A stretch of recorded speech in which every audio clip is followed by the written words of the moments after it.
ভারতবর্ষের উত্তরপ্রদেশের সাহারানপুর জেলার দেওবন্দ নামক জায়গা বা থানা বা কসবা ওদের ভাষায় ছোট্ট একটা এলাকা। আমাদের পুরো যাত্রাবাড়ির মতো এত বড় হবে না, কিন্তু সারা পৃথিবী থেকে চিনে। এই দেওবন্দ নামক জায়গার মধ্যে একজন ছাত্র একজন উস্তাদ। দেওবন্দের ইতিহাস এটা। কয়জন উস্তাদ? একজন ছাত্র একজন উস্তাদ। ছাত্রর নাম মাহমুদ, উস্তাদের নামও মাহমুদ। ছাত্রর নামও মাহমুদ, উস্তাদের নামও কি? মাহমুদ। এই দুই মাহমুদের দ্বারা মাদ্রাসা শুরু হয়েছে। এই দুই মাহমুদের দ্বিতীয় মাহমুদ যে আছে সারা পৃথিবী চিনে থাকে, যাকে বলা হয়তো শাইখুল হিন্দ, শাইখুল আরব ওয়াল আজম, যার ভয়ে ব্রিটিশ পালাইছে। ব্রিটিশ তাকে আটকায়া ওই দ্বীপের মধ্যে জেলখানার মধ্যে আটকায় রাখছে। যখন শরীর আর চলে না, একদম কঙ্কালসার হয়ে গেছে, তখন তাকে ফেরত দেওয়া হয়েছে। সেই অবস্থায় দেওবন্দের স্টেশনের মধ্যে হিন্দু, মুসলিম এবং হিন্দু বড় বড় সব লিডার, জওহরলাল নেহেরু, মহাত্মা গান্ধী, এরকম বড় বড় যত লিডার আছে সমস্ত লিডার সামনে হাজির। তার সামনে হাঁটু গেড়ে বসে থাকতো একজন মোল্লা। মোল্লাকে মানুষ গাড়ি দেয়, কিন্তু এই মোল্লা এই দেশকে স্বাধীন করছে। স্বাধীনতা 47-এর যে ব্রিটিশের হাত থেকে স্বাধীনতা লাভ করে এই মোল্লার হাত দেয়া। আর এই মোল্লা হইল দেওবন্দ মাদ্রাসার প্রথম ছাত্র, যাকে বলা হয় শাইখুল হিন্দ, শাইখুল আরব ওয়াল আজম। তার ছাত্র হইল আশরাফ আলী থানভী রহমতুল্লাহ আলাই। তার ছাত্র হইল হযরত হুসাইন আহমদ মাদানী রহমতুল্লাহ আলাই। তার ছাত্র হইল দাওয়াত ও তাবলীগের যে বাণী হযরত মাওলানা ইলিয়াস রহমতুল্লাহ আলাই। এক একজন এক একটা জগতের নক্ষত্র, মুজাদ্দিদ। কেউ রাজনীতিতে, কেউ দাওয়াত ও তাবলীগে, কেউ আত্মশুদ্ধিতে, কেউ হাদিসের মধ্যে আল্লামা আনোয়ার শাহ কাশ্মীরি, যাকে ভারতবর্ষের ইবনে হাজার বলা হয়। যার মতো ভারতবর্ষে এত বড় পণ্ডিত আলেম আগেও যায় না, সামনেও আসবে না।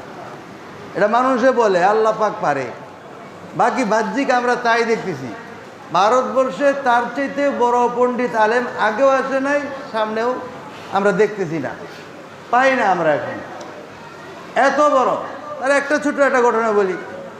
তিনি মিশরে গেছিলেন। মিশরে যখন গেছেন, তো কুতুবখানা যখন দেখছেন, যে কুতুবখানা দেখার পরে সমস্ত কিতাবগুলো পড়ছেন, একটা কিতাব খুব ভালো লাগছে। তো ভাবছেন যে এই কিতাবটা আমি যদি কপি করিয়া দেশে নিয়ে যাই, তাহলে আমাদের মাদ্রাসা এটাকে ক্লাসের মধ্যে নেশাবে নিয়ে আসবো, তাহলে ছাত্ররা পড়বে। এই জন্য লাইব্রেরিম্যানকে বললো যে এই কিতাবটা আমি একটু কপি করে নেব, অনুমতি আছে? কোনো অনুমতি নেই। তাহলে কিসের? শুধু পড়ার অনুমতি আছে। পরে এক নজর শুধু বইয়া পড়ছে, হয়তো 1-2 ঘন্টা লাগছে। এই 1-2 ঘন্টা লাগাইয়া এই কিতাবটা পড়া দেশে আসছে। আইসা ওইভাবে হুবহু বইসা লেখা ছাপায়া ক্লাসের মধ্যে চালু করে দিচ্ছে। একবার একটা হরফ শিখলে, একটা বাক্য শিখলে, যেহেতু আমি ওনার ঘরেই ছিলাম, ওনার ছেলের ঘরে আমি 1 বছর ছিলাম, তো বলছেন যে আল্লামা एक लफ्ज़ सुनते तो 40 साल तक उसको नहीं भूलती थी। 40 বছর পর্যন্ত এই কথাটা বলতো না। 40 বছর। কত কাহিনী কম আমি। এই যে গোলাম মোহাম্মদ কাদিয়ানি, কাদিয়ানিকে, গোলাম আহমদ কাদিয়ানিকে ভণ্ড নবী ব্রিটিশ সরকার ভারতবর্ষে তাকে মিথ্যা নবুয়ত দাবিদার, তার বিরুদ্ধে রায় দিয়ে গেছে ব্রিটিশ। সেখানে উকিল ছিল আল্লামা আনোয়ার শেখ কাশ্মীরি। যখন ওই গোলাম আহমদ কাদিয়ানির উকিলে যখন কথা বলে অনেক অসুস্থ, এরপরেও কথা যখন বলে ভালো করে শুনেন, তখন ওই পিছনের থেকে বইসা, হ্যাঁ মাননীয় আদালত, হ্যাঁ এই পিসটা বাদ দেয়া, আসল কথা বাদ দেওয়া পরে পড়তেছে। কিরে বারবার ওরা কাউন্টার দেয়, মৌলবী আবার পিছনে বসে রয়েছে, আপনি পিছনে কেন সামনে আছেন? তখন তিনি বাওয়াসের একটা রোগ, বাওয়াসের মানে বর্তমান যুগে আমাদের ভারসাম্য করে অশ্বরোগ, সবসময় রক্ত করে। ডাক্তাররা কঠিনভাবে নিষেধ করছে যে আপনি কোথাও যেতে পারবেন না। 6 ঘন্টা যারা জেরা করছে আদালতের সামনে, 6 ঘন্টা। এই অবস্থাতে একটা ধারা মারিয়া যখন তাকে সবাই বাধা দিছে, কয় রে 2 রাকাত নামাজ পড়ছে, কয় আমি সুস্থ হয়ে গেছি, একটা ধারা মারি ওটা চলে গেছে ওখানে। ব্রিটিশ যে হাকিম, সে তার চেহারা দেখা কয় ইসলামের সত্যতার জন্য দ্বিতীয় আর কোনো ব্যক্তির দরকার নাই। যে কথাটা আল্লামা ইকবালও বলছিল, যে ইসলামের সত্যতা প্রমাণিত হওয়ার জন্য আমি এক আল্লামা কাশ্মীরিকে দেখছি, এই এক আল্লামা কাশ্মীরি যে ইসলামের মধ্যে আছে, এটা প্রমাণ হলো ইসলাম সত্যের ধর্ম। এত বড় বড় ব্যক্তি বের হয়েছে, এই একজন ছাত্র দারুল উলুম দেওবন্দে, মোল্লা মাহমুদ উস্তাদ, ছাত্র হলো মাহমুদ বা মাহমুদ হাসান, যাকে শাইখুল হিন্দ নামে পরিচিত। এই একজনের দ্বারা সারা পৃথিবীর মধ্যে মাদ্রাসা। আমেরিকায় যান, ওখানে শত শত মাদ্রাসা, হাজার হাজার মসজিদ। এগুলো ওই যে আপনার দারুল উলুম দেওবন্দে যারা ফারেকিন ছাত্র, এরা এই মসজিদ বানাইতেছে। এবং দাওয়াত তাবলীগ বলেন, এই সব দারুল দেওবন্দের ফসল। এরা যেখানে যায়, যে যেখানে যাও, পৃথিবীর মানচিত্রের মধ্যে যে এমন এমন দেশ আছে যে দেশটা মানচিত্রের মধ্যে নাই, ওই দেশেও এই দেওবন্দ মাদ্রাসা এবং ইমাম মসজিদ সব আলেম ওখানে আছে। ফিজি আইল্যান্ড নাম শুনছেন? দেখেন মানচিত্রের মধ্যে খুঁজে পাইবেন না ফিজি আইল্যান্ডে। কিন্তু এই ফিজি আইল্যান্ডের যত মুসলমান আছে, এই সমস্ত মুসলমান হলো ভারতবর্ষে।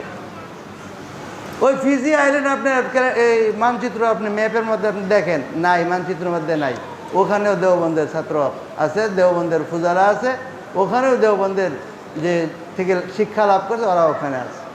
আমেরিকা বলেন, আফ্রিকা বলেন, অস্ট্রেলিয়া বলেন, আরব কান্ট্রিগুলো বলেন, যেখানেই বলবেন আপনি, যেখানেই।